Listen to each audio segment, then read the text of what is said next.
Donc, j'ai partagé mon écran. Et puis là, vous voyez du coup mon écran. Est-ce que vous voyez bien mon écran? Ça, vous pouvez me dire oui? Ok, super. Oui, Voilà. Donc, des fois, je vous donnerai la parole. Et comme ça, voilà. Donc, j'ai appelé ce webinaire avoir plus de CA rapidement. Mais en fait, on pourrait dire que on va avoir 5 erreurs d'entrepreneurs et de dirigeants durant ce webinaire. À la fin, je vous ferai une proposition, bien sûr, d'accompagnement moi-même si vous voulez aller plus loin avec moi. Mais vous allez apprendre pas mal de choses. Pour ceux qui restent jusqu'à la fin, je laisse aussi l'occasion d'avoir le replay et aussi d'avoir les slides avec les conseils que je donne. Donc, si vous restez jusqu'à la fin, bah, vous aurez tout ça. Bienvenue à Geoffroy. Je vois qu'il y a des gens qui se connectent.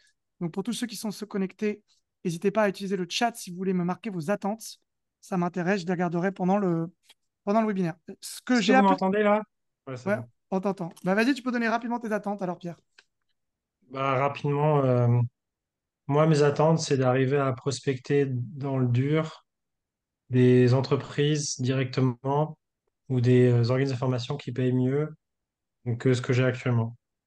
Donc, Ok. comment je trouve des clients actuellement, c'est par le réseau, par LinkedIn quand ils viennent vers moi, euh, ou par des offres d'emploi sur Indeed.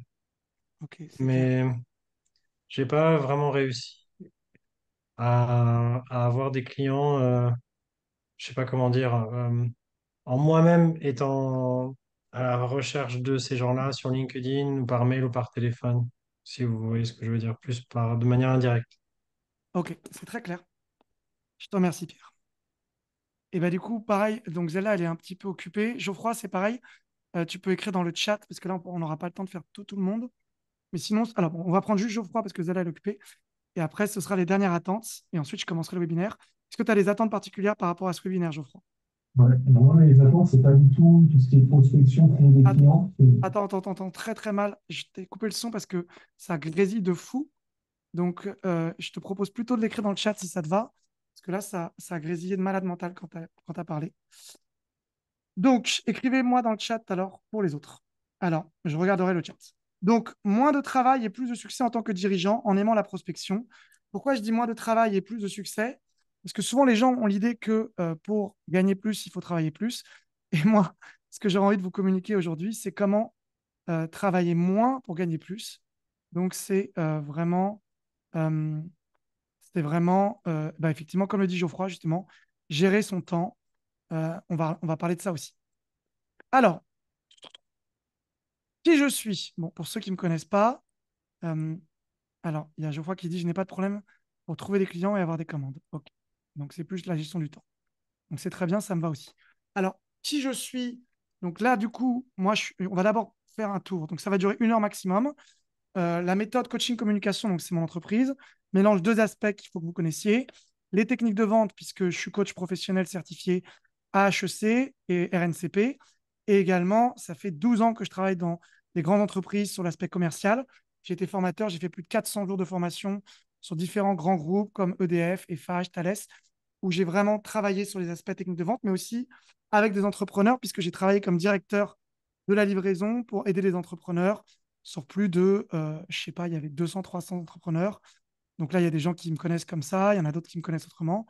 En tout cas, je connais vraiment bien le sujet des techniques de vente et aussi l'aspect émotionnel, puisqu'il faut que vous sachiez, si vous n'êtes pas au courant, que je suis aussi thérapeute, notamment expert en PNL et en hypnothérapie. Donc, quand il y a des blocages émotionnels, c'est aussi important que l'aspect technique, un peu comme le cerveau droit, cerveau gauche. Il y a l'aspect technique, cerveau droit, cerveau gauche, et l'aspect émotionnel, cerveau droit. Donc, c'est vraiment le mélange des deux qui va donner du succès. Là, on va voir ensuite les 5 erreurs classiques d'un dirigeant. Qu'est-ce que c'est qu'une mauvaise prospection? Qu'est-ce que c'est que la vente amicale et le syndrome de l'imposteur? Pourquoi des fois on en fait trop et comment on peut repérer ça? Il y a aussi quelqu'un qui vient de m'écrire, donc Geoffroy, qui a du mal à gérer ses émotions. Donc ça aussi, c'est un truc que je vois vraiment.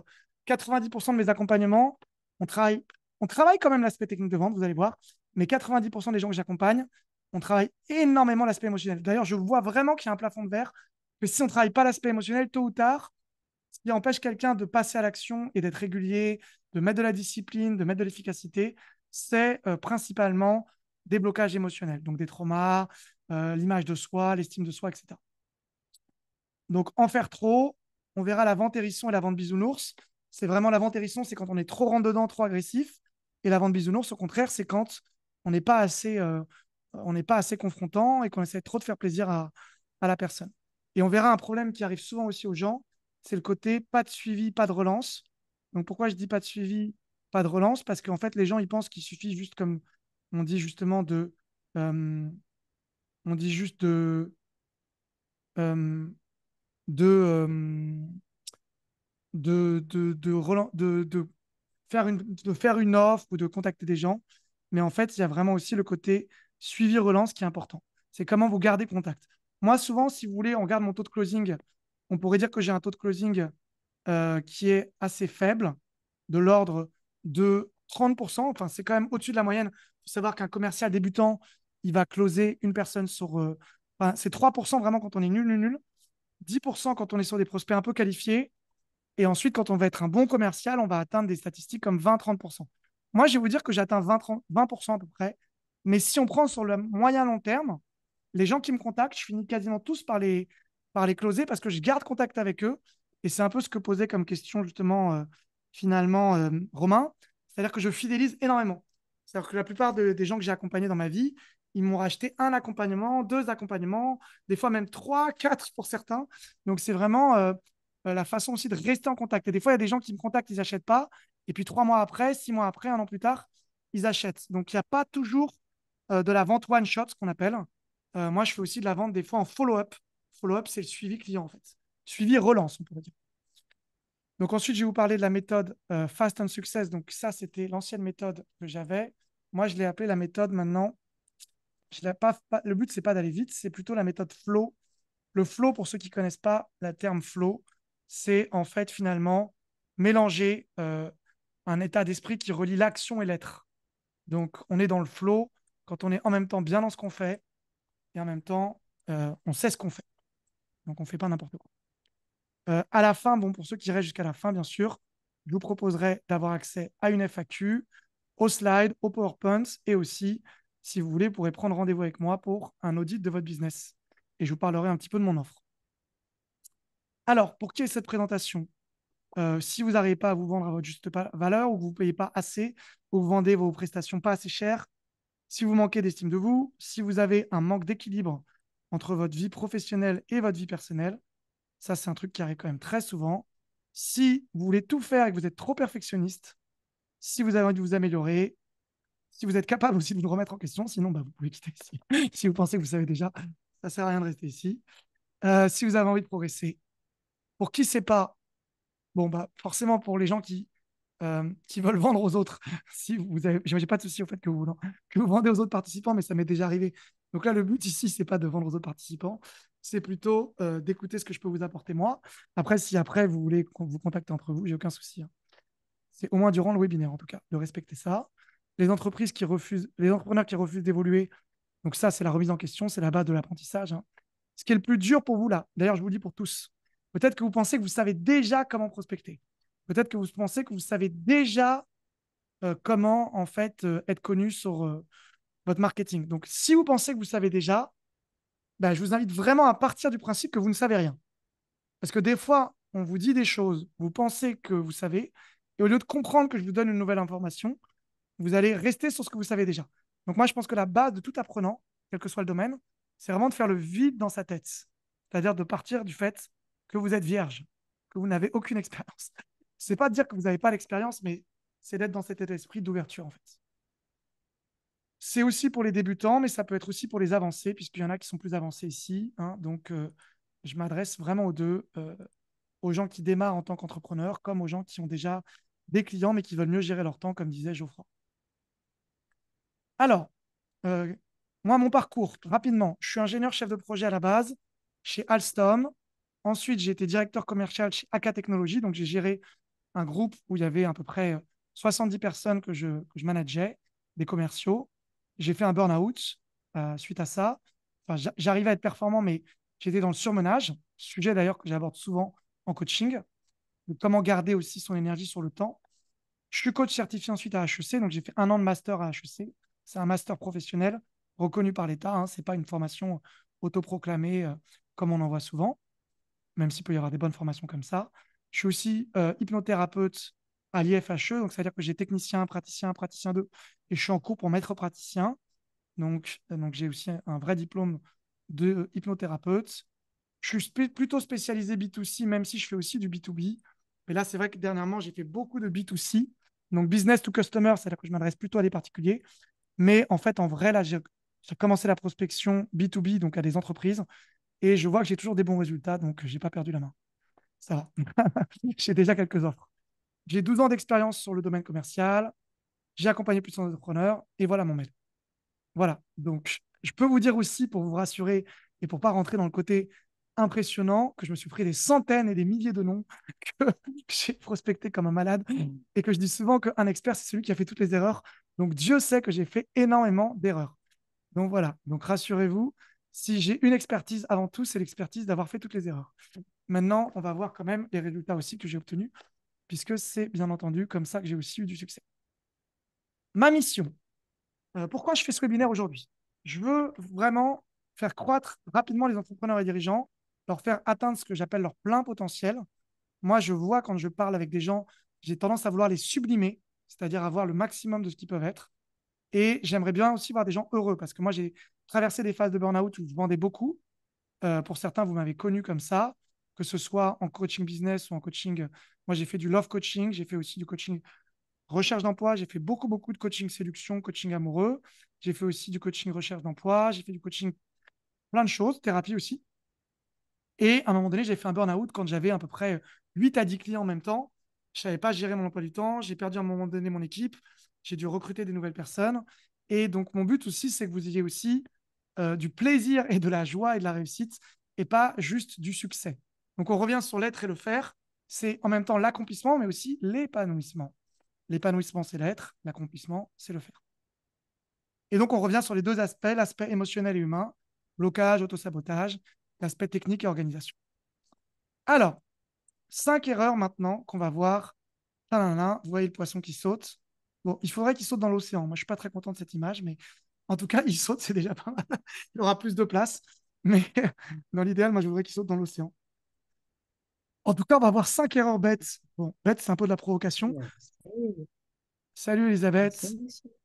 Bonjour Elisabeth, je t'avais ajouté, je ne t'avais pas dit bonjour. Bienvenue à toi. Donc, bienvenue dans ce webinaire. Ouais, Tu, tu peux marquer tes attentes dans le chat pendant le webinaire. Et d'ailleurs, vous pouvez réagir à tout moment dans le chat. Et je vous laisserai des moments de parole également. Bienvenue à toi, Elisabeth. Alors, du coup, 5 erreurs bêtes. Alors, c'est de la provocation quand je dis bête. D'ailleurs, ça fait partie des techniques de marketing. Vous voyez que moi, en tout cas, j'utilise souvent du marketing provocateur. Donc, je dis 5 erreurs bêtes. Mais je vous rassure, je les ai faites toutes. Donc, je suis très bête moi aussi. Donc, allons-y. Regardons les 5 erreurs bêtes. Mauvaise prospection. Donc, vous voyez un mec qui avance à l'aveugle. Donc, quand on parle de mauvaise prospection, déjà, je vais vous faire parler un petit peu. Qu'est-ce que c'est pour vous la mauvaise prospection? Vous pouvez me le dire dans le chat, ou sinon, je vais faire parler une personne ou deux à chaque fois. Donc, qu'est-ce que c'est pour vous de la mauvaise prospection? Euh, je vais faire parler Elisabeth, justement. Est-ce que tu peux rebrancher ton micro? D'après toi, qu'est-ce que ce serait de la mauvaise prospection? Pour les autres, vous pouvez écrire dans le chat aussi. D'après vous, c'est quoi de la mauvaise prospection? Qu'est-ce que ça veut dire? Vas-y, Elisabeth, hein. Bonsoir, bonsoir. Bonsoir, bonsoir. Alors, tu me prends au dépourvu. Qu'est-ce que c'est que de la mauvaise prospection? C'est ça, c'est la... Je sais pas. Ça peut être déjà ne pas avoir ciblé, donc proposer à tout va son offre. Mhm, Voilà. très bien. Ceci était ma contribution. Tu peux, comme tu arrives un tout petit peu en retard, te présenter aussi pendant que les autres répondent sur le chat. Ah, pardon, tout le monde s'est présenté, autant pour moi. Alors, bonsoir tout le monde.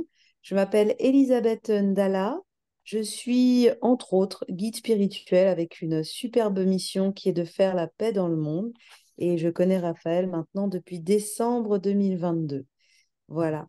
Et effectivement, alors, moi, j'ai une prospection toute particulière parce que je cherche des personnes qui veulent avec moi changer le monde et faire la paix dans le monde parce que suite à une révélation, eh bien, j'ai appris que c'était dans mon potentiel. Voilà. Merci, Elisabeth. Alors, Je t'en effectivement, prie. tu vois, il y a beaucoup de gens qui vont dans ton sens parce que on a. Déjà, ça m'a surpris quand tu as dit la date à laquelle on s'est rencontrés. Ça me fait très plaisir d'avoir Oui, ça m'a marqué. des gens qui ont une mémoire comme ça, c'est très flatteur. Du coup, bah, ça, c'est justement ce qu'il faut faire en prospection, c'est du personnalisé. C'est ce que vient de faire Elisabeth, c'est-à-dire montrer aux gens effectivement un vrai intérêt. Donc, on voit qu'on a quelqu'un qui dit, non, Pfeiffer, donc Stéphanie, Christelle qui nous dit s'épanouir, c'est important. Ensuite, Didier Ego, il dit, alors, donc la mauvaise prospection, c'est mauvaise cible. Geoffroy, il nous dit prospection pas personnalisée. Donc, tout à fait. Donc, typiquement, quand on veut prospecter, ce qui est important déjà, si je devais vous donner un vrai conseil concret et spécifique, c'est de faire un fichier de prospection. Donc, je vais vous montrer à quoi ça ressemble un fichier de prospection. Bon, là, je forme une équipe commerciale en ce moment pour quelqu'un. Et pour Brahim, on est en train de faire finalement, j'ai une équipe de 3 commerciaux que je forme. Donc, là, je suis directeur commercial, en fait, si vous voulez. Et donc, du coup, regardez, en fait, si on garde une prospection en fait, correcte, elle est faite comme ça, en fait. C'est-à-dire qu'il y a le nom de la personne, on va noter le numéro, le mail, on va regarder les objections. Pourquoi les objections? Parce qu'en fait, on va faire de la relance, on va regarder la situation actuelle de la personne. Quand on dit situation actuelle, on pourrait même dire blocage, peur, objectif. C'est-à-dire que par exemple, là, vous avez vu que j'ai noté vos besoins au début. Pourquoi? Parce que si je fais de la prospection avec vous derrière, je ne vais pas vous prospecter en vous disant salut Pierre, j'espère que tu vas bien, est-ce que tu serais intéressé par mon coaching? Je vais revenir à chaque fois et systématiquement sur les besoins, on pourrait dire besoins ou objectifs de la personne. Donc quand on dit besoin ou objectif, ça veut dire que en fait, on va parler des deux versants qui vont être les douleurs ou les rêves. Bon, après, on pourrait dire aussi en prospection commerciale que c'est en fait la situation non désirée actuelle, la situation désirée future, ou on pourrait dire que c'est finalement les contraintes, si on parle plus technique, actuelles, et ensuite les objectifs futurs. Donc, en fait, je vais clairement prospecter en appuyant sur ce que je sais de la personne. Donc là, on parle aussi de follow-up. Le follow-up, c'est le suivi relance client. C'est que je ne vais jamais relancer les gens en leur disant juste salut, ça va. Je vais relancer systématiquement, en recontextualisant et en faisant parler les gens à fond sur leur situation, leurs objectifs. Donc, par exemple, si je vous montre mon suivi de prospection à moi, donc par exemple, là, on voit des gens où, en fait, à chaque fois, je vois le secteur. Alors, par exemple, c'est un autre fichier de prospection. Après, vous pouvez le faire un peu à votre façon. Je vois, en fait, la raison pour laquelle la personne m'a dit qu'elle n'est pas venue, et ensuite les actions à faire, etc. Mais là, vous voyez, je n'ai pas marqué douleur rêve. Donc là, par exemple, lui, c'est avoir une équipe compétente, le surmenage, il est impayé, etc. Donc, quand je fais de la relance, je vais réappuyer sur les douleurs et rêves. Donc, ça, c'est un premier truc. Est-ce que vous avez un fichier de prospection? Donc, tous les gens que vous prospectez, normalement, s'ils n'achètent pas directement, vous devez au moins les marquer sur votre fichier de prospection. Que ce soit sur Facebook, Instagram, que vous les ayez eus par site internet, réseau, etc. Donc, moi, vraiment je forme les gens à la prospection, c'est quelque chose que je fais. La deuxième chose que j'invite tout le temps les gens à faire, c'est ce qu'on appelle un journal de vente. Donc, quand je parle de journal de vente, je vous montre un journal de vente. Bon, bah, c'est un papier. Moi, je le fais encore sur papier, hein. Qu'est-ce que vous voulez que je vous dise? J'ai encore des restes de papier, hein, en 2024. Et donc, du coup, bah, il y a des gens qui ont déjà vu ça chez moi. Mais par exemple, je vais noter à chaque fois que je fais un entretien de vente quels étaient mes points forts et mes points faibles. Je ne vais pas faire une épopée de 40 lignes, hein. Donc, j'ai marqué 3-4 lignes de points forts, 3-4 lignes de points faibles. Je vous donne un exemple. Je vous donne un exemple concret. Par exemple, je fais un entretien de vente. En fait, en général, en fait, moi, comme je fais quand même beaucoup d'entretiens de vente, j'en fais en moyenne à peu près 2 ou 3 par semaine, voire plus. On va dire que en fait, je synthétise ensuite à la fin du mois tous les entretiens de vente que j'ai faits. Donc moi, ça m'hallucine toujours quand les gens me disent ah, j'ai fait un entretien, ça n'a pas marché, il faut que je change d'offre, il faut que je change de prospect, il faut que je change de cible. C'est-à-dire que là, vous avez une résilience qui est proche de zéro. On va quand même redire les statistiques pour vous déculpabiliser. Un bon commercial, il fait 20% de vente. Ça veut dire que 4 fois sur 5, il se prend des râteaux, hein. Donc, voilà, un très bon, il fait 30%. Donc, franchement, quand je vois des gens qui font 1 ou 2 entretiens et qui disent, bon, ça ne marche pas, je dois changer mon offre, je dois changer de cible, je dois changer tout, je dois changer de canal, je dois arrêter YouTube, passer sur Facebook, arrêter mon site internet, c'est que vous n'avez clairement pas assez d'expérience. Et vous devez, au lieu de tout refaire plus. C'est comme si vous faisiez une séance d'abdominaux et vous me dites, j'ai pas d'abdos. Donc là, vous n'avez juste pas assez pratiqué, en fait. C'est juste, il faut pratiquer davantage, en fait. C'est aussi simple que ça. Et en fait, à chaque fois que vous changez de cible ou que vous changez d'offre, vous repartez à zéro, en fait. Et donc, vous devez faire un énorme effort parce qu'en fait, vous croyez que ce serait plus facile ailleurs. C'est un peu le syndrome de l'objet brillant quand on vous vend du rêve, hein, parce qu'on voit tout le temps des formations à droite à gauche, de vous faire croire que vous allez vendre sur un coup de baguette magique plutôt que d'apprendre par l'expérience. Donc moi, je suis quelqu'un, vous avez vu, qui est très dans ce qu'on appelle la méthode expérientielle. C'est-à-dire que moi, ma préférence quand j'étais ingénieur, c'était l'amélioration continue. L'amélioration continue, ça s'appelle le lean manufacturing, hein, pour information. C'est qu'en fait, on prend ce qui a marché, on analyse ce qui a marché, ce qui n'a pas marché, et on fait mieux à chaque fois, en fait. Donc, par exemple, je vais vous prendre 4 entretiens que j'ai eus là.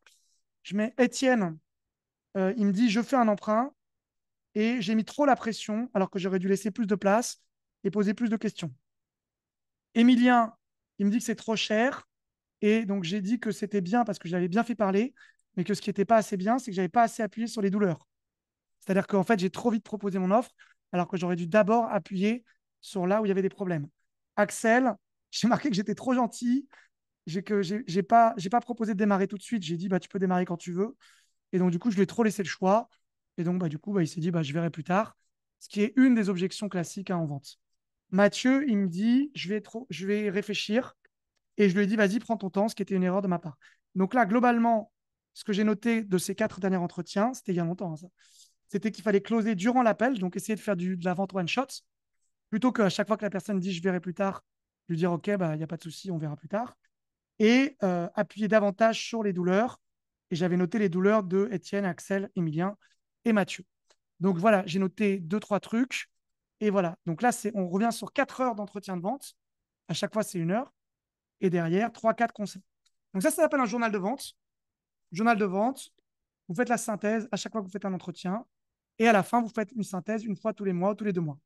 Ça vous donne vraiment une amélioration continue. Ça fait que vous avez moins besoin d'entretien de vente parce que vous savez de mieux en mieux à qui vous avez vendu. Et il y a aussi dans le côté positif. C'est-à-dire que quand je vends à quelqu'un, je me dis, tiens, quel est le profit de la personne à qui je vends? Par exemple, je vends souvent à des ingénieurs, parce que moi, j'étais ingénieur moi-même. Je vends souvent à des gens qui ont un profil très cartésien et technique. Donc, ça ne veut pas dire que je ne peux pas vendre à d'autres profils, mais le fait de savoir ça, ça m'aide à mettre plus d'efforts quand c'est quelqu'un qui correspond à ma cible et à mettre moins d'efforts quand c'est peut-être quelqu'un qui correspond moins à ma cible.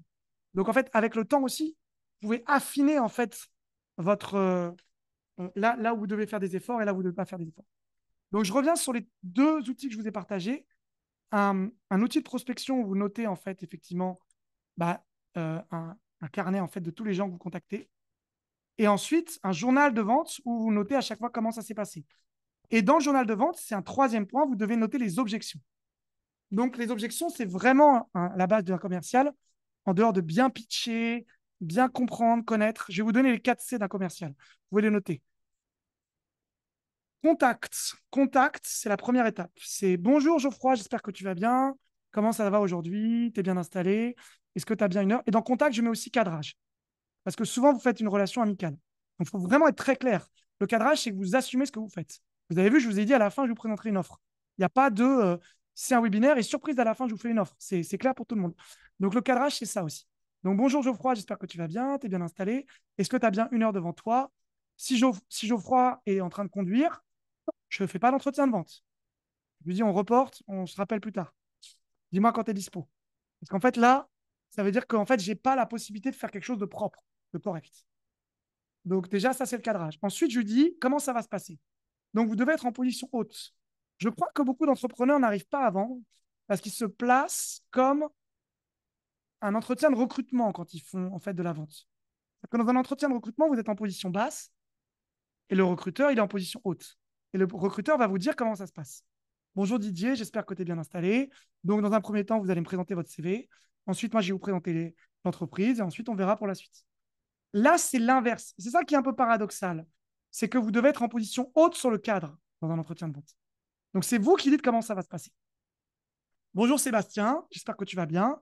Alors, dans un premier temps, je vais écouter tes besoins. Dans un deuxième temps, je vais te présenter mon offre. Et dans un troisième temps, tu me diras ce que tu en penses. Je te rappelle que c'est confidentiel, que je suis dans la bienveillance et que tu peux me dire tout ce que tu veux. Est-ce que c'est bon pour toi? Je fais valider. Et là, en fait, on a mis vraiment un cadre professionnel. Et même pour la personne, ça fait un cadre professionnel. Ensuite, on va dans la partie connaître.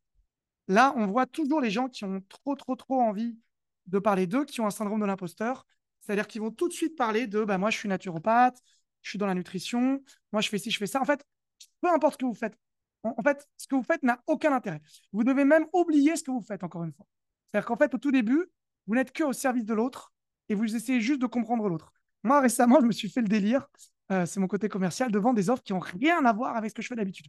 J'ai vendu des offres bien-être pour des gens qui veulent changer de ville. J'ai vendu une offre pour une comédienne, pour mieux jouer en tant que... En fait, j'ai vendu des trucs. Moi-même, je ne savais même pas qu'est-ce que j'allais leur vendre. Donc, en fait, quand j'ai pris ces gens en entretien de vente, ce que j'ai fait, c'est que j'ai fait un R1, un R2. R1, ça veut dire rendez-vous 1. R2, ça veut dire rendez-vous 2. Donc, sur le R1, quand je ne sais pas quoi faire, je ne fais que poser des questions à la personne. Donc, c'est super cool pour moi, en fait. C'est vraiment une position relax, en fait. C'est-à-dire que je fais que poser des questions à la personne. En fait, vraiment, j'essaie juste de m'intéresser à la personne.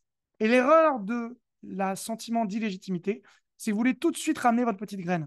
Ah, tu sais, Didier, quand tu me dis ça, en fait, ben moi, je sais plein de choses sur le truc d'être légitime. En fait, là, plus je fais ça et plus Didier, il va écouter ce que je dis et il va chercher dans sa tête tout ce que je lui dis qui ne correspond pas à ce qu'il veut. Donc, en fait, ça fait un espèce de supermarché où, en fait, je lui présente plein de produits et il dit ça m'intéresse pas, ça m'intéresse pas, ça m'intéresse pas. Et plus je fais d'erreurs, et plus Didier se dit déjà, ça ne doit pas être cher parce que moi, je vais retirer les trois quarts du programme de Raphaël. Et plus, en plus, il se dit, ben, en fait, ce qu'il fait, ça n'a rien à voir avec moi. Donc, en fait, il faut vraiment apprendre à se taire dans la phase connaître. C'est vraiment, là, pour ceux qui sont introvertis, c'est les rois du pétrole pour vous. Vous avez juste à poser des questions, à écouter et à être curieux. Moi, souvent, ce que je me dis dans cette phase-là, c'est que je veux apprendre quelque chose de l'autre, plutôt que de lui montrer que moi, je sais plein de choses que lui ne sait pas. C'est-à-dire que je vais me dire, normalement, je sais ce que c'est que le commercial. Mais si je m'intéresse vraiment à Sébastien pendant 1 heure, je suis sûr que dans le domaine, par exemple, du coûtrage en énergie, du magicien, du photographe, même si j'ai déjà accompagné des photographes, Sébastien, ou même de commercial freelance en parisien, il y a des choses, des spécificités que je ne connais pas. Si je vais tout de suite commencer à lui parler de moi, je vais louper toutes ces spécificités. Et lui-même, il va dire, mais Raphaël, il n'a rien compris, en fait. Donc, en fait, dans cette phase de connaître, je vais juste poser des questions. Ensuite, on passe de la phase connaître à la phase convaincre, c'est le troisième C. Dans convaincre, là, je vais clairement pitcher. En général, c'est le rendez-vous 2. Si je ne sais pas comment convaincre, parce que je ne suis pas sûr de moi, je vais dire à la personne la chose suivante.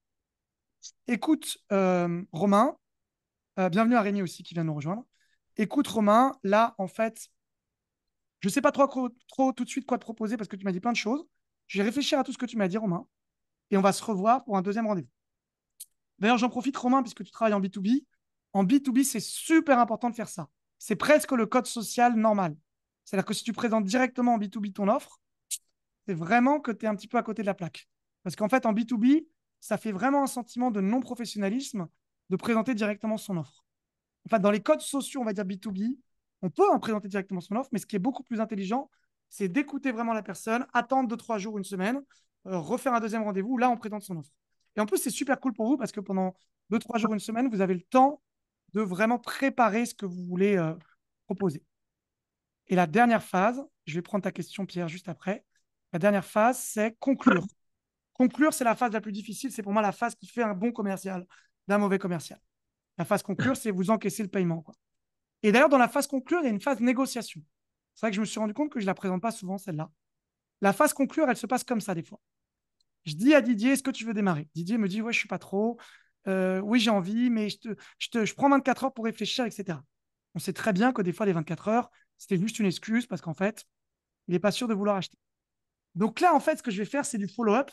C'est-à-dire que je vais suivre Didier et je vais le relancer 2 fois, 3 fois, 4 fois, pas juste pour le faire chier, mais pour lui dire, bah, en fait, qu'est-ce qui te bloque, Didier? Quand est-ce que tu veux qu'on démarre? Et là, Didier, il va me dire, bah, en fait, là, je ne peux pas démarrer parce que je suis en vacances. En fait, Raphaël, tu vois, on est au mois de juillet. Et donc, je vais répondre à ses objections. Et des fois, il y en a plus. Et en fait, des fois, on n'a pas le temps en 1 heure et demie d'entretien de vente de répondre à toutes les objections. Ce qu'on va faire, c'est qu'on va rester en contact avec la personne. Et il va y avoir toute une phase aussi où la personne nous teste comme si elle avait besoin de se rassurer pour être sûr qu'on est vraiment sûr de nous avant de démarrer. Ce que j'ai remarqué, c'est que dans cette phase de négo, en dehors de la négo, et de la réponse aux objections, c'est souvent la personne qui a besoin d'être rassurée sur des petits détails. Mais en fait, les petits détails ne sont pas si importants que ça. Parce que les petits détails, c'est aussi pour voir votre capacité à rester calme et sûr de vous. D'ailleurs, c'est un truc qui est, qui est proche du domaine de la séduction où j'étais coach, où je suis toujours coach d'ailleurs. C'est qu'en séduction, des fois, vous faites tester pour voir votre assurance. Et ben, c'est pareil en vente, en fait. C'est votre capacité à rester stable, en fait. Plutôt que de vous exciter en mode ah non, non, mais en fait, Didier, tu devrais démarrer parce que. Et 9 fois sur 10, en fait, vous dites des conneries, c'est pas le problème, en fait. Parce que Didier, c'est pas ça qui le bloque pour démarrer, c'est autre chose. Donc, vraiment, vraiment faire attention à cette étape. Je vais vous montrer un tout petit peu aussi le carnet des objections, qui est le troisième outil dont je vous parlais. Qui se rappelle des trois outils? Mettez-les-moi dans le chat, je vous teste pour voir si vous écoutez. Quels sont les trois outils que je viens de vous présenter pour la prospection efficace? Alors, on va voir si vous avez suivi. Je vous présente le troisième pendant que vous me dites. Alors, le troisième, donc, c'est le journal des objections. Donc là, vous voyez, j'ai noté les objections. À chaque fois, qu'est-ce que je pourrais faire pour y répondre? Donc, je m'entraîne en fait à répondre aux objections. Après, vous verrez qu'avec le temps, c'est un peu toujours les mêmes, hein. Il y a un système que j'appelle les 9 portes, parce qu'en fait, c'est toujours les mêmes objections qui empêchent quelqu'un de démarrer. Mais en gros, il y en a plein qui peuvent arriver par rapport à votre domaine spécifique ou avec l'offre spécifique que vous proposez. Donc, en fait, quel que soit le niveau d'objection que vous aurez toujours des objections spécifiques à votre domaine. Alors, la mauvaise prospection, c'est la prospection qui n'est pas personnalisée. Est-ce que vous avez des questions par rapport à ça avant que je passe à l'erreur numéro 2? Je vous écoute. Vous pouvez prendre le micro, hein. Je prends une question ou deux à chaque fois. Ça vous parle? Sinon, si ça vous parle, vous pouvez mettre juste super. Et comme ça, je continue. Voilà. Si ça vous parle, c'est tant mieux. Vas-y, Pierre, je t'écoute. Je reformule juste les 4 C. Le premier C, c'est contact et cadrage. Être très clair sur notre intention et vérifier qu'on a le cadre pour préparer, être sympa et préparer l'entretien de vente en termes de cadre, être sûr que le cadre est bon. Deuxième, c'est le C de confiance. On est en position haute. Non, deuxième, c'est connaître. C'est écouter la Ah, personne. bah moi j'ai en noté. Bah, ok, alors. Ah, ok, donc contact et cadrage, c'est les deux C, d'accord. Ensuite, C, c'est connaître, parce que ça, j'ai noté, ne pas parler de soi, mais s'intéresser complètement à l'autre, faut poser des questions, ne pas donner de solution. Et C, dernier C, c'est conclure. On vend, on encaisse, on Non, propose. en fait c'est contact cadrage, c'est un seul C. Connaître, convaincre. Convaincre, c'est le pitch Ah, ok. commercial. Et conclure, c'est la partie encaissement. Je sépare bien convaincre de conclure. Convaincre, ce qui est très difficile justement maintenant pour les introvertis, c'est de passer de connaître à convaincre. C'est-à-dire qu'à un moment donné, vous devez changer de position. Vous étiez dans une position où vous écoutez la personne, et maintenant c'est à vous de parler. Donc vous devez reprendre le lead. Et en fait, souvent les gens qui sont passés dans la phase connaître, ils ont du mal à changer de position pour repasser dans la phase convaincre. Alors, il y a Geoffroy qui dit c'est plus facile de vendre quand on est extraverti. Non, pas du tout. Les extravertis, ils vont trop vite dans convaincre, conclure. Donc, en fait, ils vont faire des erreurs comme ça. À l'inverse, les introvertis, ils vont trop d'en connaître et ils n'osent pas proposer. Donc, en fait, chacun a des problèmes. En fait, ce n'est pas les mêmes problèmes entre introvertis et extravertis, mais les deux ont des problèmes. Les extravertis, ils ont du mal à écouter et à poser des questions. Et les introvertis, ils ont du mal à convaincre et à conclure, en fait. Donc, chacun a des problèmes. Il y a pas un truc genre beaucoup plus facile ou beaucoup moins facile. Je ne suis pas d'accord avec toi, Geoffrey. Moi, j'ai beaucoup, beaucoup de mal à apprendre la partie contact et connaître. Et toi, tu vas avoir plus de mal à, forcément, du coup, si tu es introverti, à développer la partie convaincre et conclure. Donc voilà, chacun a des problèmes. Syndrome de l'imposteur. Donc, je vais te faire parler du coup Didier. Euh, Quand tu dis syndrome de l'imposteur, donc c'est participatif, hein. Quand tu dis syndrome de l'imposteur, toi, c'est quoi du coup si tu peux rentrer un petit peu plus dans le détail, à quel moment, comment ça se manifeste en fait dans la vente? Ben, c'est, je dirais, tu manques de confiance, d'arguments pour expliquer un petit peu de ce que tu veux faire, en fait. Je dirais que c'est D'accord. ça. Donc, Donc, tu c'est-à-dire essaies que tout le temps de te perfectionner pour que tu sois à la hauteur de l'attente, on va dire, de ton interlocuteur. Je dirais que c'est ça. ok, donc tu essaies trop de t'adapter à l'attente de ton interlocuteur, c'est ça que tu dis en fait. Ouais, c'est un petit peu ça, ouais. Après, quand tu n'es pas dans le domaine, c'est sûr que tu peux que apprendre. Donc, mais c'est vrai que tu sais jamais si tu es prêt ou pas. à affronter, on va dire en quelque sorte, ton client. Donc c'est vrai que c'est pas toujours évident et le syndrome de l'imposteur, tu te sens jamais prêt en fait. Donc, Ok. donc tu es toujours à la recherche de te perfectionner et essayer d'être au niveau en fait. Je Ok, comme il y a des coachs sais pas si j'ai ici, répondu. ouais, tu as très bien répondu. Comme il y a des coachs ici, je vais Ouais. vous demander de relever le mot qui dénote un rapport de force qu'a dit Didier dans sa présentation et en fait qui nous révèle justement aussi une des raisons, à mon avis, du syndrome de l'imposteur. C'était quoi le mot que tu as utilisé? Est-ce que tu pourrais même t'en rappeler toi-même, Didier? Tu as dit quoi par rapport à tes prospects quand tu étais en entretien avec eux? Que tu les affrontais, Elisabeth. Bien joué. Ouais, On- ouais, c'est un peu ça, ouais. Donc voilà, Elisabeth, elle a repéré le mot. Bravo. On voit qu'elle est pour la paix, puisqu'elle a repéré le mot affronter tout de suite. Bien joué, Elisabeth. Donc, donc, effectivement, si tu considères que tu es dans un rapport de force, en fait, il n'y a pas le détachement qu'il faut pour la vente. Donc moi, souvent, quand je travaille sur l'aspect syndrome de l'imposteur, on travaille beaucoup en thérapie, hein, bien sûr. Ça vient souvent de l'enfance. Moi, je fais de l'hypnothérapie à ce moment-là. Je fais deux, trois séances d'hypnose ou même quatre, des fois, dans un accompagnement, vraiment pour aller en profondeur sur les blocages par rapport à ça. Mais il y a aussi un entraînement plus concret, si on va sur les techniques de vente, qui est de t'entraîner à pitcher. Alors, tu peux t'entraîner à pitcher de manière standardisée, c'est-à-dire avec un pitch que tu as écrit carrément, que tu connais par cœur. Et après, tu peux t'entraîner à pitcher de manière personnalisée. Donc, si tu fais un R1, R2, si tu fais le rendez-vous 2, tu peux voir comment tu réadaptes ton offre standard à ce que t'a dit la personne, mais tout en gardant à peu près la même structure. Donc, c'est pour ça que souvent, je vois des gens qui me disent: Ah, mais non, mais moi, je fais que du personnalisé. Donc, en fait, l'un n'est pas incompatible avec l'autre. C'est pas où je fais du personnalisé, ou je fais du standardisé. C'est un peu les deux, parce que moi, j'ai une offre standardisée, mais je la réadapte. Et en fait, ce que je fais, c'est ce que j'appelle du pitch sur mesure. C'est-à-dire que j'aime bien appeler ça le jeu des flèches aussi. À gauche, j'ai les besoins que j'ai notés de la personne. À droite, j'ai tout ce que je peux parler, de ce que je connais moi. Et mon but n'est surtout pas de présenter tout ce que je sais faire. Mon but est juste de mettre les flèches.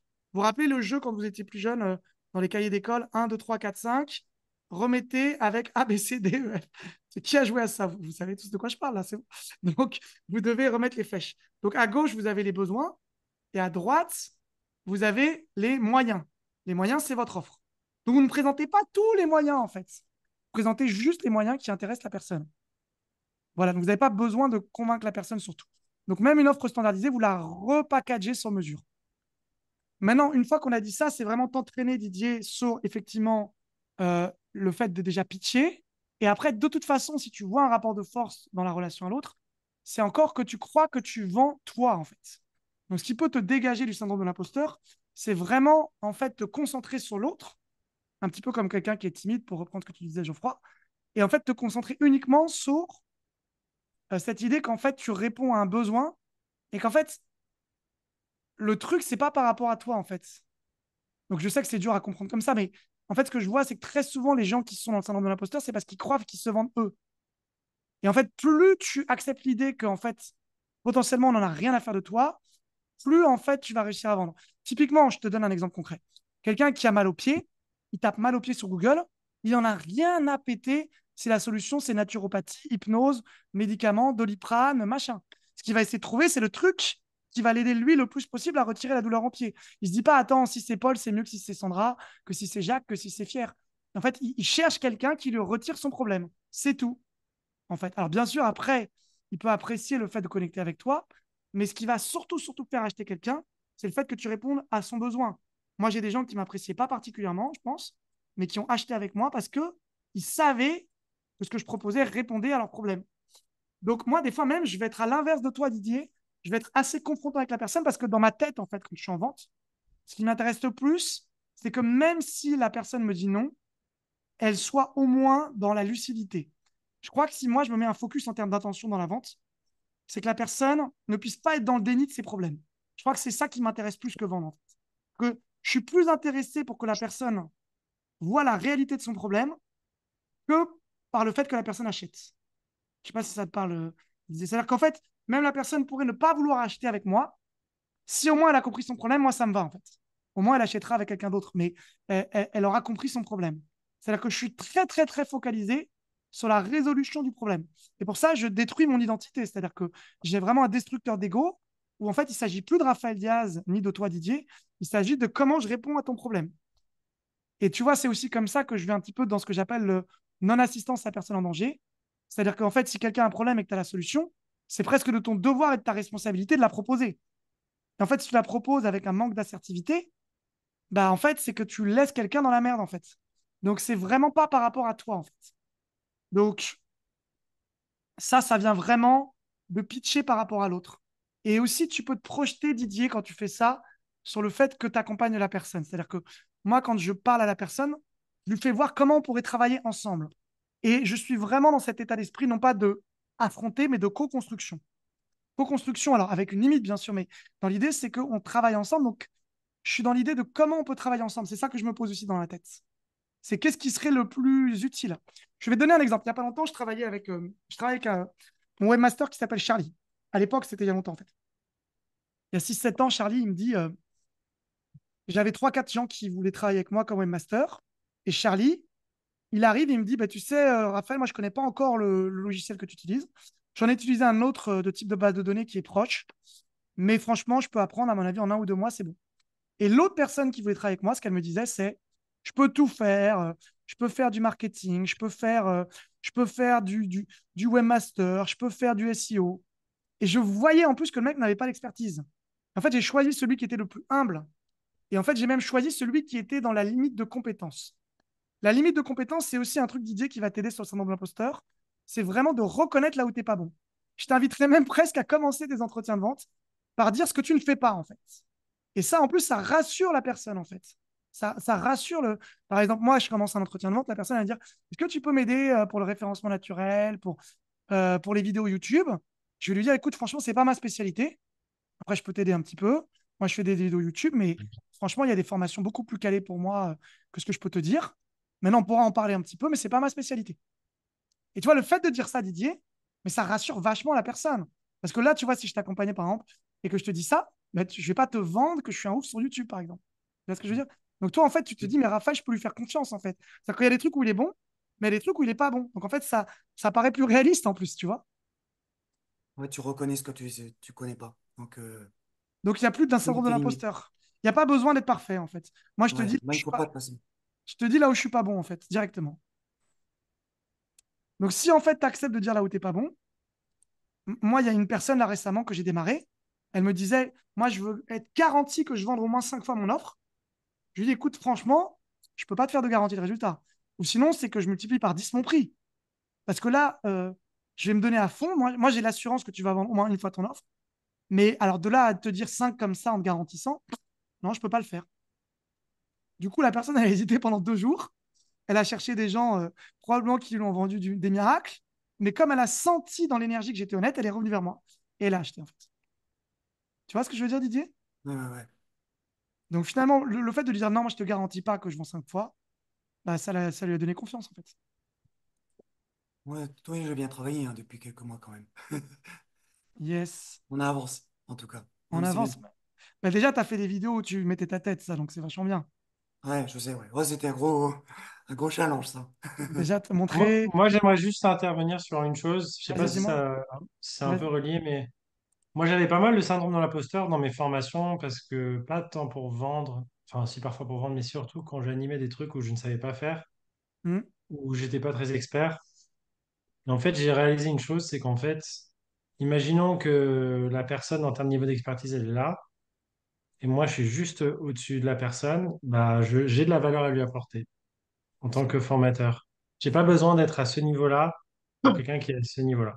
Super, Voilà, merci. Merci Pierre. c'est juste ça. N'hésitez pas quand vous avez des remarques, plutôt à les faire en commentaire, mais c'est très très bonne remarque. J'espère que Didier t'a entendu. Et donc, je viens de me rendre compte qu'en fait, il est presque 22 heures. Comme le webinaire devait durer 1 heure, est-ce que vous avez tous encore une petite demi-heure à m'accorder? Vous pouvez me dire oui ou non dans le chat. Donc, Sans Geoffroy, problème. Geoffroy non. Qui a. Ok. Pierre, 15 minutes. Ok. Ok. Donc, pour toi, Geoffroy, tu regarderas le replay. De toute façon, Geoffroy, on est déjà en accompagnement tous les deux. Donc, a priori, mais je pense que c'est quand même intéressant que tu vois parce que je vais quand même donner des tips. Donc, tu pourras toujours voir le replay. Et pour les autres, bah, c'est super. On avance. Alors, 15 minutes, c'était. Qui m'a dit 15 minutes? C'était Pierre. Donc, Pierre, ok. Pierre, bah, écoute, tu regarderas le replay aussi. De toute façon, Pierre, on se connaît. Si tu veux aussi faire un entretien avec moi, bah, tu me connais depuis longtemps, donc on fera un entretien avec grand plaisir. Alors, le multitâche, l'idée, c'est que souvent, il y a la croyance qu'en en faisant plus, on fait mieux. Donc là, vraiment, on est dans la loi de Pareto. La loi de Pareto, je vous rappelle que c'est le 80-20. Dans toutes les entreprises, il y a 20% des actions de votre journée ou de votre semaine, de votre mois, qui vous rapportent 80% des résultats. Pour arriver à déterminer ça, ce que je vous invite à faire, c'est un outil qui en fait consiste à noter déjà tout ce que vous faites dans une journée. Vous mettez heure par heure, vous pouvez même le faire en diagramme comme ça. Et attends, je vais vous montrer en fait directement. Je vais vous montrer l'outil en fait. Hop. Hop, je vais vous montrer l'outil. On ne va pas rentrer dans le détail de l'outil, mais je vais vous montrer quand même. OGP. Donc voilà, en fait là, vous voyez tout ce que je fais semaine par semaine. OK, donc là, vous voyez tout ce que je fais en fait. Donc, bon, là, vous voyez que ma mère qui est morte il y a quelques semaines, mais OK. Et donc là, en fait, vous voyez en fait qu'est-ce que je fais. Donc là, je note activité par activité. Et donc, en fait, une fois que j'ai noté activité par activité, je vais ramener tout ça dans un tableau. Je vais voir combien j'ai passé de temps sur chaque activité. Et j'ai noté en fait qu'est-ce qui m'a, qu'est-ce qui me rapporte vraiment de l'argent. Bon, mais je vais vous le faire en très simple pour gagner du temps. Ce qui vous rapporte de l'argent, c'est quand vous discutez avec des gens, quand vous leur proposez des entretiens de vente et quand vous faites des entretiens de vente. Tout le reste, c'est vous qui êtes en train de vous. Non, je ne vais pas vous dire de vulgarité, mais vous avez compris. Vous faites plaisir. Donc, en fait, quand vous faites votre site internet, quand vous faites, euh, quand vous faites tous vos trucs là qui sont super intéressants parce que vous vous dites tout ça, c'est du syndrome de l'imposteur. En fait, vous croyez que en fait, il faut d'abord faire ci avant de prospecter. Il faut d'abord faire ça avant de prospecter. En fait, si moi, je veux aider des gens à prospecter, je vais leur demander la première chose. Prenez votre téléphone. Hein, vous prenez votre téléphone. Vous regardez tous les gens qui seraient potentiellement intéressés. Vous leur proposez, vous leur dites directement en direct, écoute, j'ai une offre en fait de naturopathie et nutrition. J'ai une offre en fait de photographie. Est-ce que tu serais intéressé pour qu'on discute un petit peu de tes besoins par rapport à ça? Si tu n'es pas intéressé, tu pourras toujours me dire non après. Tu peux même dire ça va être très court si tu as envie 5-10 minutes. Et si tu n'es pas intéressé, tu pourras me dire non après. Ça, c'est une technique de vente que je vous invite quand vous voulez faire un petit peu du direct. Vous dites bonjour, est-ce que tu serais OK je vais le faire par exemple, imaginons que je le fais à Rémi. Salut Rémi, écoute, je te propose que je te présente un jour, juste pendant 10 minutes, une offre d'accompagnement pour les entrepreneurs. Ça prend 10 minutes, tu peux toujours me dire non si tu n'es pas intéressé. Et puis, voilà, ça va être très court et puis tu me diras ce que tu en penses. Donc là, Mhm. après, Rémi, il me dit oui ou non. Et voilà. Oui. Ah, tu me dis oui. Ok, bah super. Ça me fait un entretien. Mais Rémi, on travaille déjà plus ou moins ensemble. Mais on, on en reparlera avec plaisir en tout cas. Mais donc, du coup, je propose le truc. Et donc ensuite, après, vous avez un entretien en fait. Ou quand on est sur, par exemple, de la prospection plus Facebook ou LinkedIn, bah, commencez à vous intéresser aux personnes sans vendre. Après, si les personnes disent, c'est bizarre, ils me posent plein de questions, vous pouvez dire tout de suite. Donc, par exemple, si on fait de la prospection LinkedIn personnalisée, donc je vais par exemple, imaginons que je prospecte Christelle. Donc, je vais dire, bonjour Christelle, j'ai vu sur ton Facebook que tu étais prof d'allemand et que tu étais coach. Mais moi, je suis entrepreneur et j'accompagne finalement j'accompagne j'accompagne les entrepreneurs à développer leur activité. Est-ce que tu serais intéressé pour qu'on discute un tout petit peu de ton activité de prof d'allemand ou de coach? Donc là, elle va me dire oui ou non. Mais en fait, en général, les personnes, quand vous faites ça, elles vont dire oui. Pourquoi elles vont dire oui? Parce que, un, vous assumez. Donc, vous n'êtes pas en train de faire de la vente masquée. Deux, vous avez quand même pris du temps. Moi, quand je faisais de la prospection LinkedIn pour te répondre, Pierre, je passe 10 à 15 minutes sur un profil LinkedIn avant de lui envoyer un message. C'est-à-dire que quand je prends 10 à 15 minutes, c'est que j'essaie de voir les posts que la personne a fait, les spécialités, je tape son nom sur Google, je regarde sur entreprise.com s'il y a un statut de société, si c'est une SASU ou autre, si ce n'est pas une auto-entreprise. Donc, je vais vraiment me renseigner sur la personne. Ce qui fait que quand j'écris un message, ce n'est pas un message en mode salut, les gros messages copier-coller en mode dégueulasse. Ça va vraiment être du personnalisé, tu vois. Donc, ça prend du temps. Et ça demande aussi de réfléchir qui tu veux prospecter. Parce que forcément, si tu prospectes des gens que tu n'as pas envie d'accompagner, parce que si tu fais ça, tu vas vraiment réussir à vendre derrière, Pierre. Mais par contre, du coup, prends vraiment le temps de cibler qui tu veux prospecter. Tu vois, tu te rappelles quand j'avais prospecté la Ségos, je les avais prospectés pendant 1 an. Et je passais genre 1 heure sur le profil de la DRH. Ensuite, je lui faisais une vidéo personnalisée. Tu m'avais même filmé à l'époque. Donc, je faisais 1 heure sur la DRH, etc. Pendant 1 an, je vous avais dit, à Pierre et à Hugues, je vous avais dit, je vais aller à la Ségos. Et ben, j'ai réussi, tu vois. Il m'a fallu 1 an pour y arriver. Mais ça veut dire que j'ai vraiment ciblé ma prospection. C'est-à-dire que je regardais toutes les formations de la Ségos, j'ai regardé celles qui me correspondaient et j'ai passé 1 heure à rédiger en quoi, par rapport à ce qu'eux, ils faisaient, moi, je pouvais apporter quelque chose. Et c'est comme ça que j'ai eu un super bon poste de formateur, payé 850 € la journée en tant que formateur expert en technico-commercial. Parce que je me suis calé dans une niche à la Ségos, vraiment niche, où j'ai pu être super bien payé, en fait. Mais ça ne s'est pas du tout fait au hasard, hein. C'est-à-dire que j'ai vraiment pris le temps de réfléchir, en fait. Vous voyez ce que je veux dire? Par contre, derrière ma prospection, elle est aussi très. C'est le sniper, quoi. On passe de la mitraillette, je tire sur tout le monde, il y en a bien qui va tomber. Alors, le sniper, il regarde bien la cible, il pose son sniper, tu vois, et quand il tire, c'est pas par hasard. Vente forcée, vente amicale, donc ça, c'est forcément les deux trucs. Vente amicale, c'est quelqu'un qui a un problème avec le cadre. Donc là, on est sur votre rapport à l'argent et votre rapport à la vente. Donc en général, quand des gens ont des problèmes avec ça, je fais énormément travailler le rapport à l'argent et la vente. La vente, c'est sale, je veux pas être un connard, je veux pas être un forceur, nanana, nanani, j'ai l'impression que c'est un rapport de force. Donc en fait, hop, stop. Moi, mes croyances, c'est que la vente, c'est la réponse à un besoin clairement exprimé par mon client. Et vous avez entendu ce que j'ai dit? Clairement exprimé non pas par moi, mais par mon prospect, en fait. Donc, ce n'est pas moi qui exprime le besoin. Donc, c'est-à-dire que j'attends qu'il exprime un besoin. Des fois même, en fait, je parle de ce que j'aime, j'écoute la personne, je lui pose des questions et la personne ensuite veut acheter. Parce qu'en fait, je ne suis pas en train d'essayer de vendre quelque chose. Je suis en train vraiment de m'intéresser à la personne et ensuite, je vois ce qui pourrait correspondre. La vente amicale, c'est il n'y a pas de cadre, on dit qu'on déconne, on ne sait pas trop. Donc, il n'y a pas de cadrage. La vente forcée, c'est en fait, au lieu de répondre aux objections en vous intéressant vraiment à la personne, vous jouez sur un levier psychologique, vous insistez, quand la personne a du mal à vous dire non, parce qu'elle ne sait pas s'affirmer, elle finira par vous dire oui. De toute façon, dans les deux cas, la vente masquée, c'est aussi interdit, hein. La vente masquée, c'est je fais un entretien de vente caché. Sachez que depuis à peu près 5 mois maintenant, c'est interdit. Particulièrement pour les coachs, hein, qui aiment bien faire ça. La vente masquée en mode je discute avec toi et en fait c'est un entretien de vente et à la fin je te dis voilà, je te propose un truc alors que je ne te l'avais pas dit avant. Ça s'appelle de la vente masquée, d'accord? Et ça c'est puni par la loi. C'est pour ça que le cadrage, quand je vous dis qu'il est important, il est non seulement important, mais même, il est même légal maintenant. Il est légal. C'est-à-dire que si vous ne le faites pas, vous pouvez vous faire attaquer en justice. Donc, le cadrage, c'est important. Le côté amical, c'est que vous voulez absolument pas déranger la personne, mais en fait, si vous avez un besoin qui peut en fait l'aider, bah, pourquoi vous insistez pas? Et alors après, je vais vous dire un truc subtil, ça va peut-être pas vous parler, mais vous sentez quand vous devez insister ou pas. Ça veut dire que vous sentez quand la personne est en train de vous servir un bullshit, mais qu'en fait, vraiment, vous pouvez l'aider. Et quand quelqu'un vous la fait juste chier, que c'est vous qui en fait insistez alors que vous ne pouvez pas répondre. euh, vous pouvez pas répondre.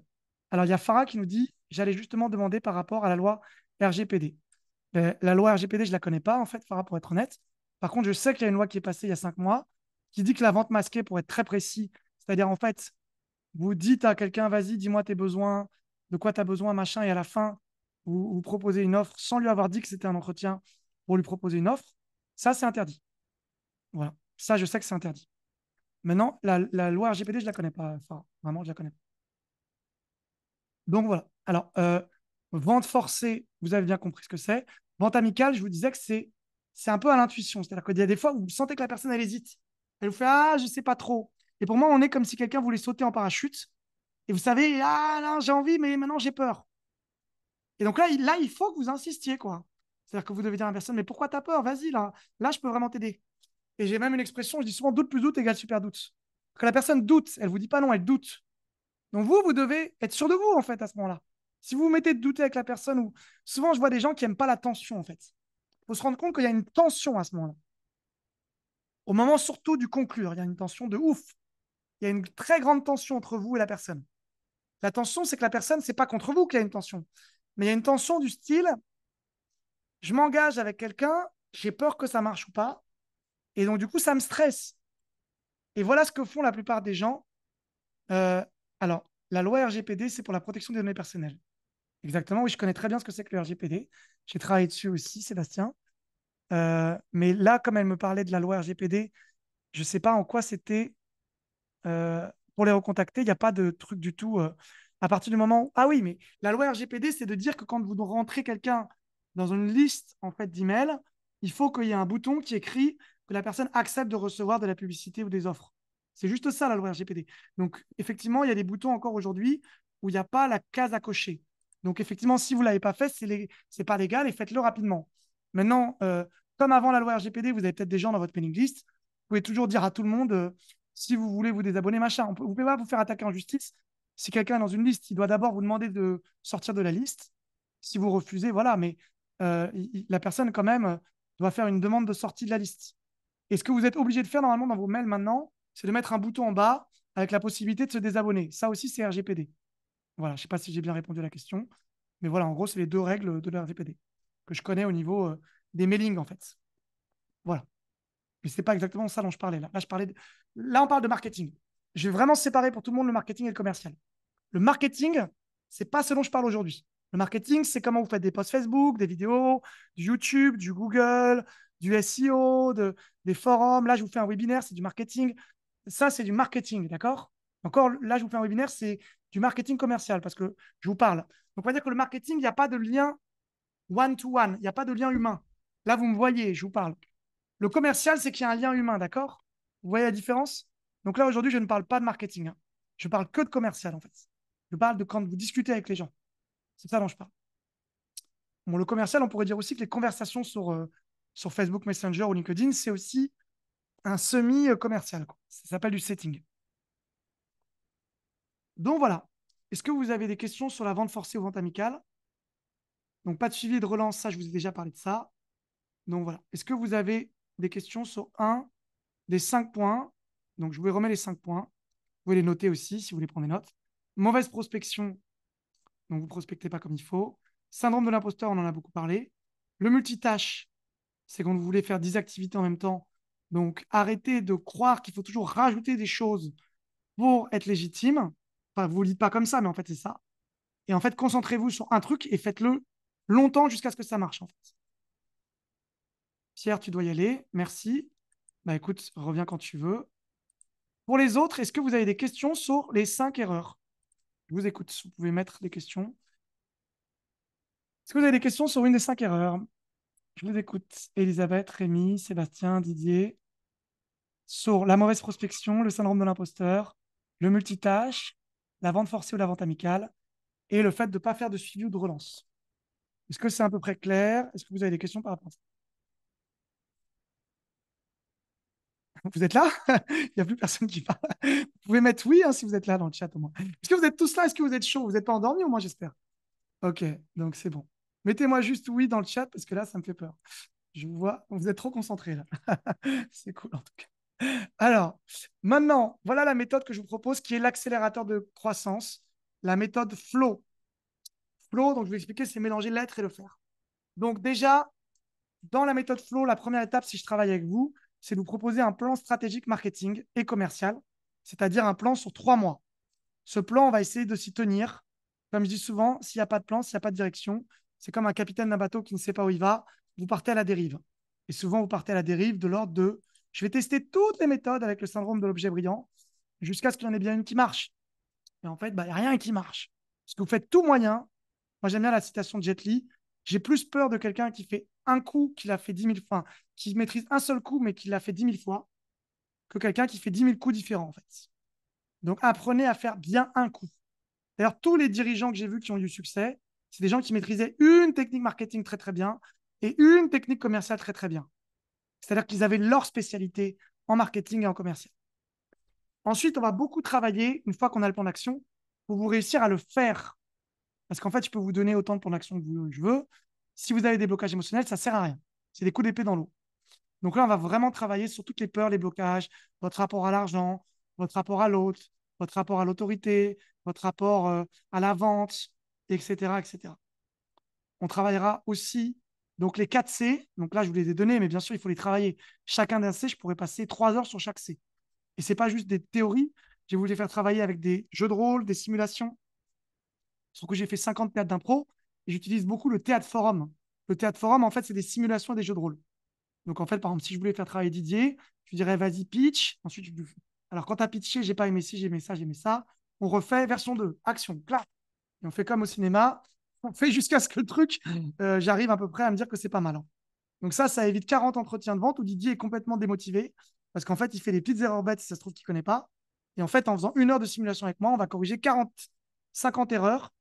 Et en fait, c'est un peu comme si vous tapiez la tête sur le mur et vous dites, putain, ça fait mal, hein. Et en fait, moi, je lui dis, mais il y a une porte là, en fait. Il suffit juste d'ouvrir la porte, Didier. Donc en fait, vous pouvez être très fatigué à taper la tête sur le mur, hein, c'est sûr. Donc là, on va vraiment essayer de trouver la porte. Arrêter les tâches ingrates et se concentrer sur sa zone de génie, c'est arrêter aussi de vous disperser. Arrêtez de me dire, oui, mais alors moi, j'ai vu quelqu'un, syndrome de l'objet brillant, qui fait Instagram, mais alors c'est vraiment formidable. Et moi, je voudrais faire Instagram comme lui parce qu'il a 10 000 followers. Non, non, il a 10 000 followers, d'accord. Il a 2000 heures de travail sur Instagram, d'accord. Donc en fait, vous commencez Instagram.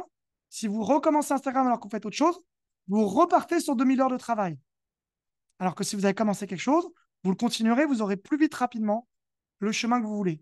Donc en fait, au lieu de faire comme ça, et hop, je change de stratégie, je change d'offre, je change de stratégie, je change d'avatar, je change de stratégie, je change d'offre, je change de... OK. Moi, je vous propose, on définit une stratégie, on définit un avatar, on reste dessus. Après, si vous voulez tester autre chose, moi, je vous laisse libre. Mais en tout cas, quand vous êtes avec moi, on va plutôt rester dans votre zone de génie. Et on ne va pas le faire par rapport à ce que moi, je vous dis. Je ne vais pas vous dire, va sur Facebook. Je vais vous dire, on va réfléchir ensemble sur ce qui vous donne du plaisir, sur ce qui pourrait marcher, et on va mieux faire ce que vous faites déjà. Donc, on va faire de l'amélioration de ce que vous faites déjà. On ne va pas repartir à zéro. Vous avez chacun déjà testé des choses. Et la méthode EPR, en fait, ce n'est pas la méthode EPR, j'ai changé le nom. C'est la méthode TI, comme prendre un thé. Parce que quand même, ça fait du bien un petit thé de temps en temps. Qui aime bien le thé ici? Dites-moi si vous aimez le thé. Pour vous réveiller un petit peu comme ça, dites-moi quel thé vous aimez bien. Moi, j'aime bien jasmin en ce moment. Voir s'il y a des spécialistes du thé. Bon, et ben le thé, plutôt café, Sébastien. Ah, voilà, hein, encore l'excitation. Le thé, le café. Le café, ça met le speed. Mais c'est bien, c'est bien. Alors, la méthode T, c'est quoi? Si, je te laisse lire du coup, Sébastien, puisque tu aimes bien le café. Pour te mettre au thé, c'est quoi? Regarde, tu peux me lire, tu peux brancher ton micro. Alors, tu m'entends? Ouais, je t'écoute, ouais. J'ai la bonne slide là? Ah oui. Oh, La méthode T pour une croissance maîtrisée. Temps, énergie, argent. ok. Donc, combien d'énergie vous mettez les choses? Est-ce que ce que vous faites, ça vous fait gagner ou perdre de l'énergie? Combien de temps ça vous prend? Et combien vous gagnez à faire ce que vous faites? Ou est-ce que vous-même vous perdez de l'argent à faire ce que vous faites? Je vais vous donner une mentalité d'investisseur, moi, hein. Parce que bon, là, on parle en fait de business, mais l'investissement, c'est une façon de penser. Alors maintenant, vous avez un choix à faire. Essayez de faire ça tout seul. Je vous ai mis costard cravate. Bonne chance, bonne chance, bonne chance. Voilà, voilà ce qui se passe quand je contacte les gens sur Facebook. Non mais Raphaël, je suis sur mon ordinateur, là, en fait, tu comprends pas. J'ai développé une super stratégie. Je vais changer mon offre et maintenant, j'ai passé un truc.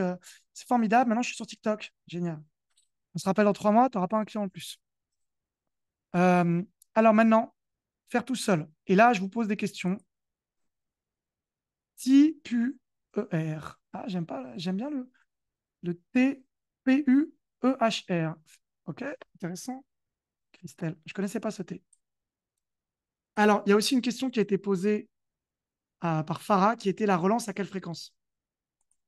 Ah oui, je t'ai sauté ta question, Farah, je suis désolé. Alors, la relance à quelle fréquence? La relance, ça dépend en fait. En fait, ce n'est pas une fréquence. Ça dépend comment la personne te répond et ses objections. Donc, tu as sauté la première partie parce que tu es arrivé un peu plus tard, Farah. Mais à un moment donné, je parlais des objections clients. Donc, on va parler de différents types d'objections. Il y a des objections émotionnelles, rationnelles. Il y a des objections où la personne ne voit pas le besoin auquel tu réponds. Et il y a des objections où la personne voit le besoin auquel tu réponds, mais hésite. Et en fait, pour moi, ce n'est pas une question de durée. Moi, il y a des gens, quand je sens qu'ils hésitent, je peux les contacter 7 fois par jour, je m'en fous. Et il y a des fois où il y a des gens, je sens qu'en fait, je ne réponds pas à leurs besoins et je vais peut-être attendre 2 semaines ou 3 semaines. Donc, en fait, ce n'est pas une question de. Moi, je te conseillerais tout le temps de relancer assez rapidement. Moi, je n'hésite pas à être trop que pas assez. Je préfère que tu sois trop que pas assez. Mais en fait, dans le style de relance que vous faites, moi, je relance uniquement sur la douleur ou sur l'objection de la personne. Et moi, je vois ça comme des portes, les objections. C'est-à-dire que très souvent, ce que je vois, c'est que vous relancez complètement à côté de la plaque. C'est-à-dire que, par exemple, imaginons que Sébastien, il me dit je ne veux pas démarrer Raphaël tout de suite parce que je n'ai pas encore assez d'argent pour investir. Si moi, je continue à lui parler de ma méthode, je suis complètement à côté de la plaque. Ça veut dire que plus je parle à Sébastien de ma méthode, et plus je lui casse les pieds, en fait. Donc, en fait, je peux lui dire, ah, Sébastien, tu es sûr que tu hésites toujours par ma méthode? En fait, je n'ai pas répondu à son objection. Donc, son objection, ça va être l'argent. Donc, il faut que je réponde à cette objection. Donc, moi, là, c'est mon côté un peu psychopathe. C'est-à-dire que je vais être un petit peu, tu vois, sur une fixation obsessionnelle compulsive. C'est-à-dire que tant que la personne, je ne sens pas émotionnellement qu'elle est soulagée, c'est-à-dire qu'elle a compris que j'ai compris, et qu'en fait, je lui ai apporté une réponse qui lui va à son problème, je ne vais pas, en fait, passer à un autre sujet, en fait. C'est-à-dire que si la personne me dit que son problème, c'est que, par exemple, en fait, elle veut être sûre que dans mon offre, on va prendre Didier, on travaille bien la légitimité, je ne vais pas commencer à lui parler encore de mes techniques de vente ou je ne vais pas lui dire, tiens, Didier, je te fais une promo. En fait, ce n'est pas le problème. Le problème n'est pas la promo. Le problème est que Didier hésite parce qu'il n'est pas sûr que mon offre soit adaptée par rapport à lui. Donc, il faut bien écouter, en fait. Là, c'est toujours pareil. Hein, le commercial, il doit apprendre à écouter, en fait. Donc, en fait, si vous n'écoutez pas, ben, vous parlez de vous encore syndrome de l'imposteur. Non, non, mais tu sais, Didier, c'est trop top, hein, j'ai un diplôme de coach. Mais c'est pas le problème, en fait.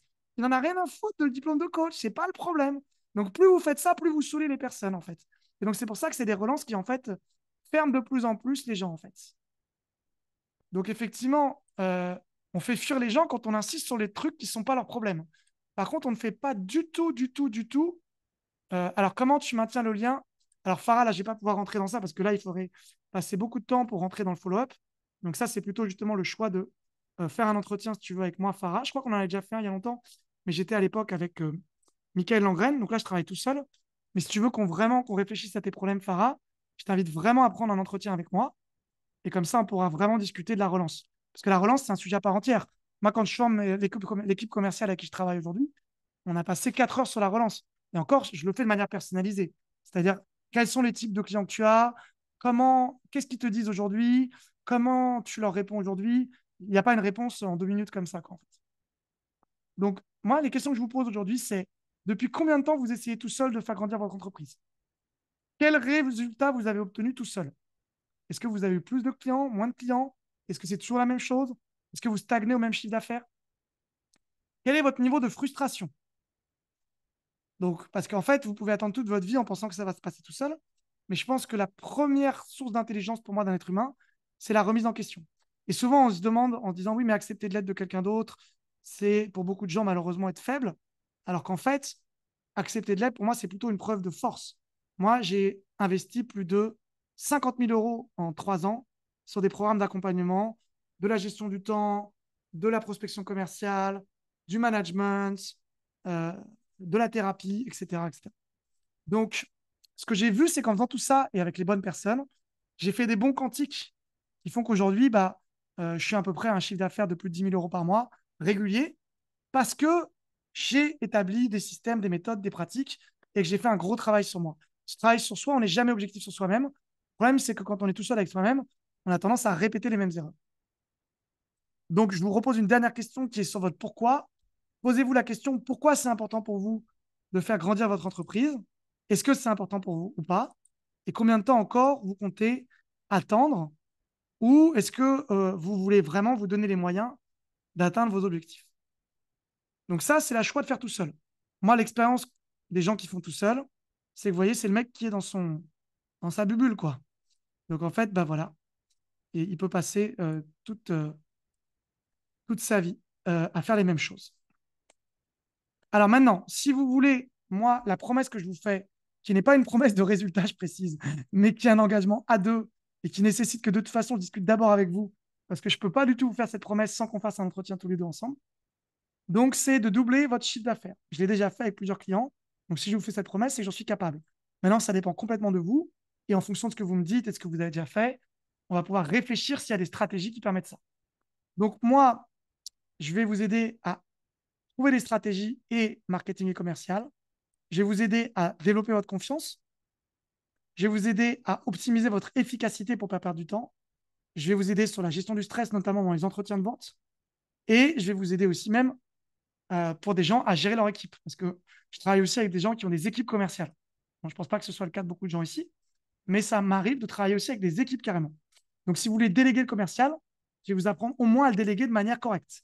C'est-à-dire à recruter un bon commercial, à bien le former et à bien aussi communiquer avec lui et le suivre. Et de toute façon, si vous voulez recruter un commercial, je vous inviterai toujours à faire du commercial vous aussi à côté.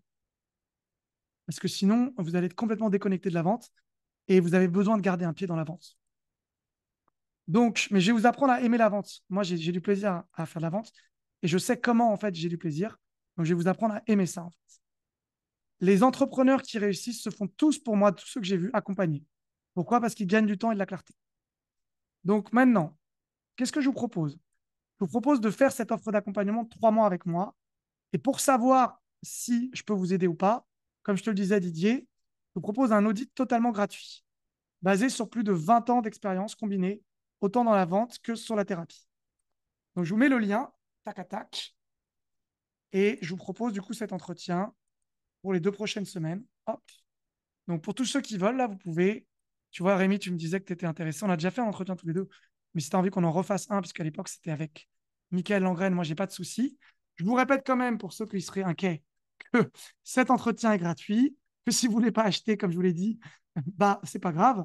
On sera toujours en follow-up, c'est-à-dire que je vous suivrai et vous achèterez le jour où vous sentirez que vous serez vraiment intéressé par ce que je propose.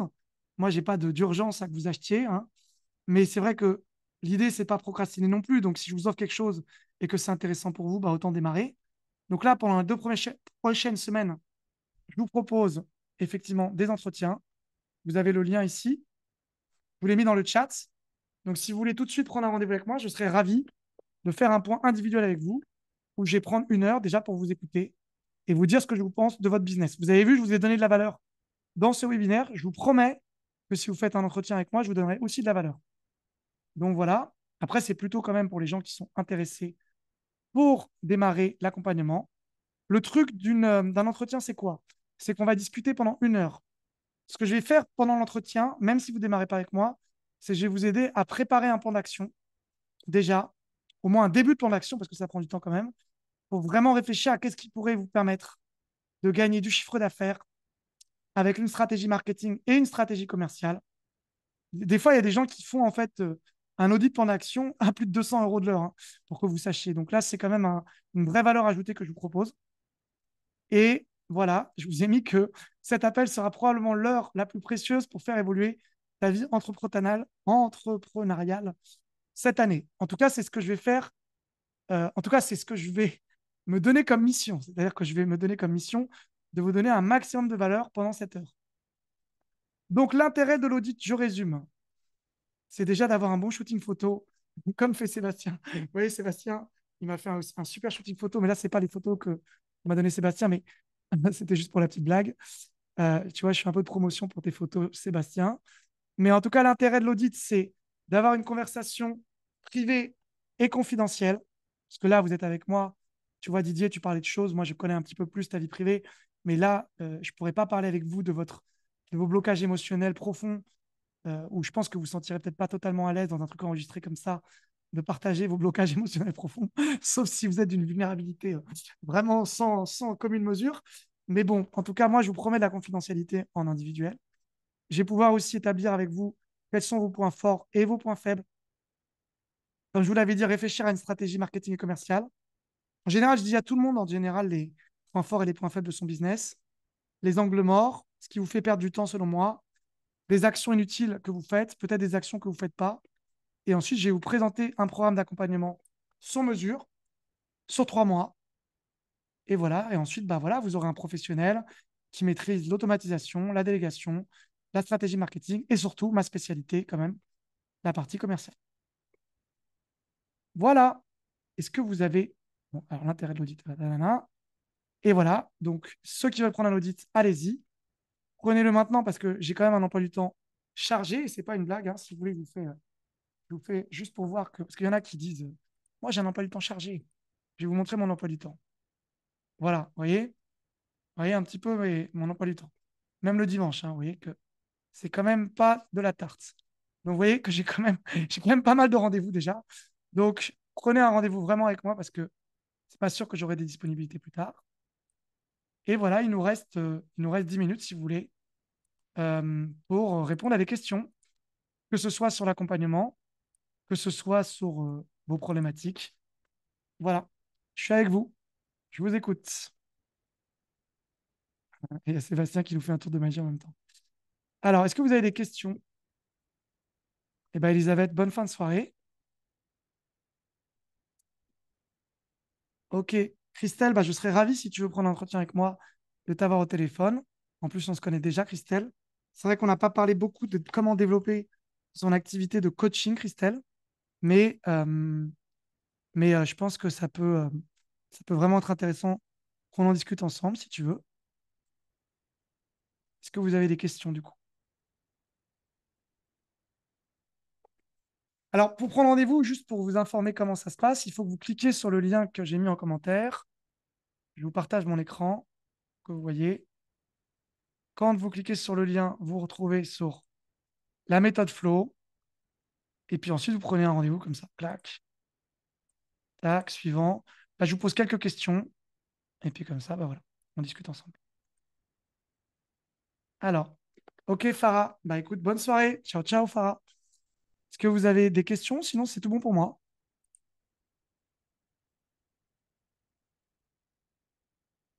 Zelda, Rémi, Romain, Christelle, Sébastien, des questions? Sinon, vous pouvez juste me dire ce que vous avez retenu du webinaire. Ça m'intéresse aussi. Qu'est-ce que vous avez gardé? Qu'est-ce qui vous est utile? Peut-être ça m'intéresse aussi. Dites-moi tous qu'est-ce qui vous a été utile.